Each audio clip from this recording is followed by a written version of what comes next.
all trigonometric functions are periodic and not one-to-one. To define the inverse of any trigonometric function, we first need to restrict the domain of an interval on which it is one-to-one. There are many ways to restrict the domain. We will choose the largest interval possible that contains the zero.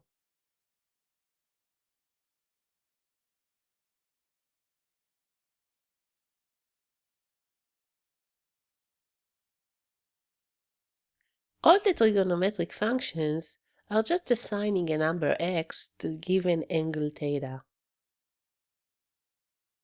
It means that their inverses are all assigning angles thetas to numbers x. For example, we know that sine of pi over 4 is 1 over square root of 2. This is the theta, it's the angle, and this is the x, the number. It means that the inverse of this function, which means that the arcsine of 1 over square root of 2 equals pi over 4, and as you can see, the inverse of the sine function is accepting numbers x and gives out theta, angles. From theta to numbers, it's the trigonometric functions. From numbers to the angles is the inverse trigonometric functions.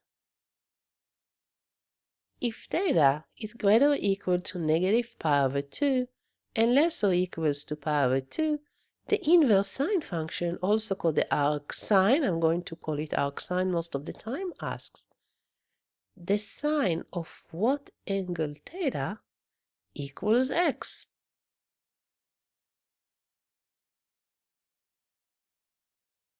The first function we are going to see in details is the arcsine function. We have to start with the one-to-one sine function. Here is y equals sine theta, and we would like to include the 0 and also to take the largest possible interval, then including the 0, on which the function is one-to-one, and we get that. Those are all the thetas that are greater or equal to negative pi over 2 and less or equals to pi over 2. Let's fill this chart because we know the domain of the one-to-one sine function. This is also has to be the range of the inverse for this function, which is the arcsine function. The range of this function is negative 1 to 1. This has to be the domain of the arcsine function. But also, the arcsine and the sine functions are inverses of each other. It means that if sine theta equals x, and theta is greater or equal to negative pi over 2, and less or equals to pi over 2, we should get the following.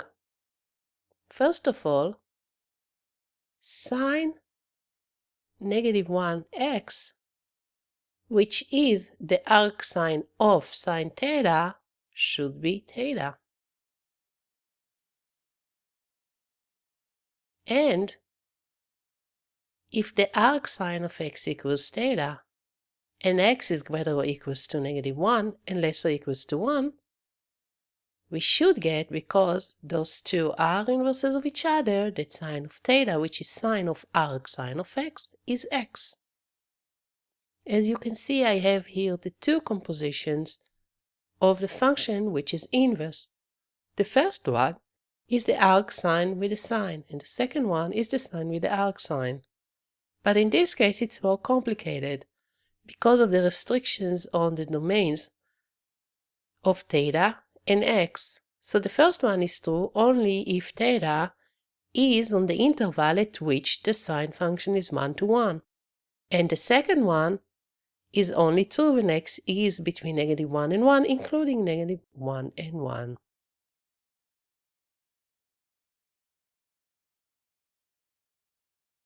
It means that if theta is not between negative pi over 2 and pi over 2, including the endpoints, or x is not on the interval -1 and 1, including -1 or 1, the statements above are false.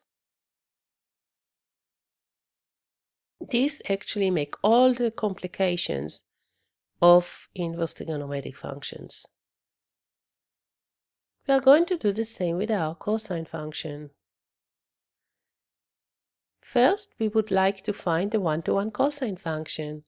We are going to restrict the domain. We would like to include 0. And we get that. As you can see, the domain of the one-to-one cosine theta greater or equals to 0 and less or equals to pi. It means that this is also the range of the arc cosine function.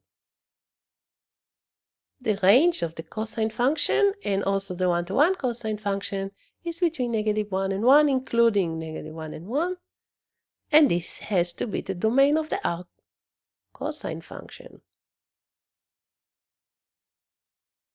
As before, this means now that if cosine theta equals x and theta is greater or equals to 0 or less or equals to pi, then the arc cosine of x is the arc cosine of cosine theta equals to theta.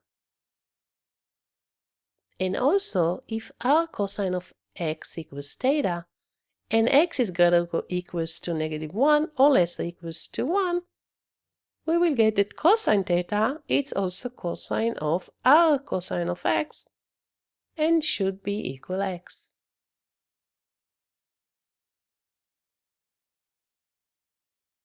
It means that when theta is not between 0 and pi or 0 and pi, or x is not less or equals to 1 and greater or equals to -1, the statement above is false. The arc tangent function now. We will start again with the one-to-one tangent function.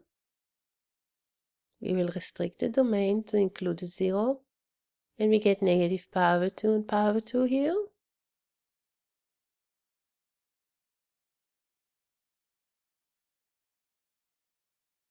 The domain of the one-to-one tangent is between -pi/2 and pi/2. Please pay attention. We do not include the endpoints because -pi/2 and pi/2 are not in the domain of the tangent theta. As you can see in the graph, there are two vertical asymptotes. One is at -pi/2 and the other at pi/2. It means that this has to be also the range of the arctangent. The range of the one-to-one tangent is all numbers, and so is the domain of the arctangent function. When tangent theta equals x, and theta is greater than -pi/2 and less than pi/2, arctangent of x also equals to arctangent of tangent theta, which has to be theta. And also, if arctangent of x equals theta, then we get the tangent theta equals tangent of arctangent x, which is x. When theta is not on the interval between -pi/2 and pi/2, the statements above are false.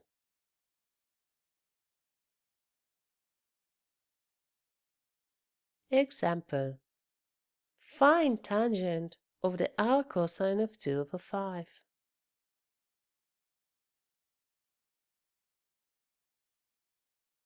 We know that the arctangent of 2/5 is some theta. I'm going to use x for numbers and thetas for angles. This is going to be much easier to solve all these problems that we are going to do now. So arc cosine of 2/5 is theta. It means that cosine of theta is 2/5. Because those are two inverses of each other, the cosine and the arccosine. But if I know that 2/5 equals cosine theta, I can draw a triangle. Let's draw a right triangle. And let's assume that this is theta. Then this side has to be 5 and this side has to be 2. Now I need to find tangent theta. For this I need to solve the triangle. And this is using Pythagorean theorem. It's the square root of 25 minus 4, which is square root of 21. And now I can figure out easily what is tangent theta. Tangent theta is just square root of 21 over 2.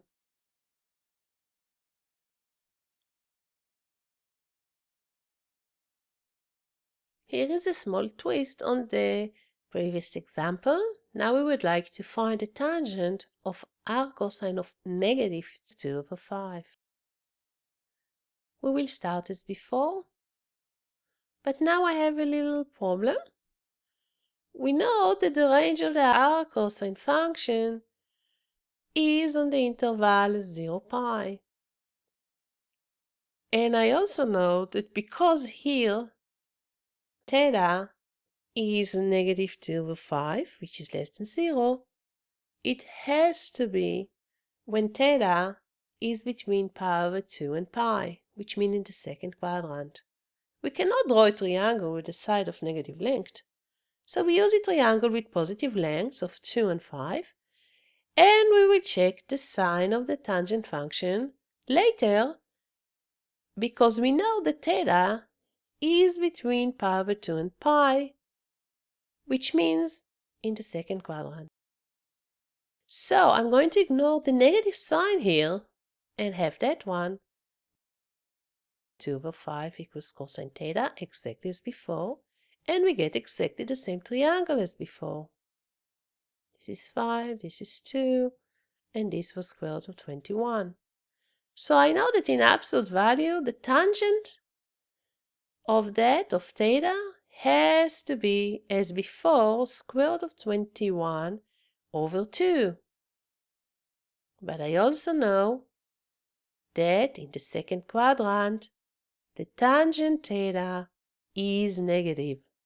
So the answer is going to be negative tangent of this specific theta as in the picture, this theta for which the arccosine of 2/5 equals theta, and this is negative of square root of 21 over 2.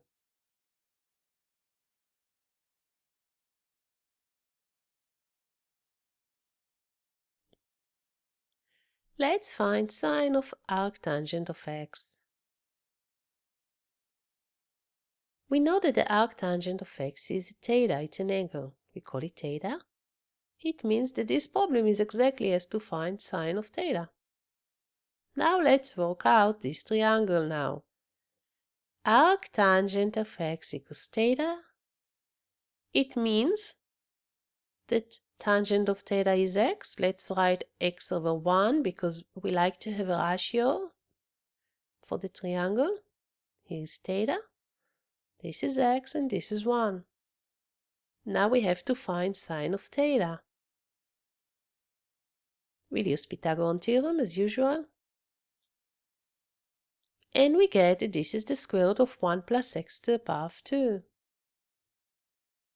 And it means that sine of theta is x over square root of 1 plus x to the power of 2.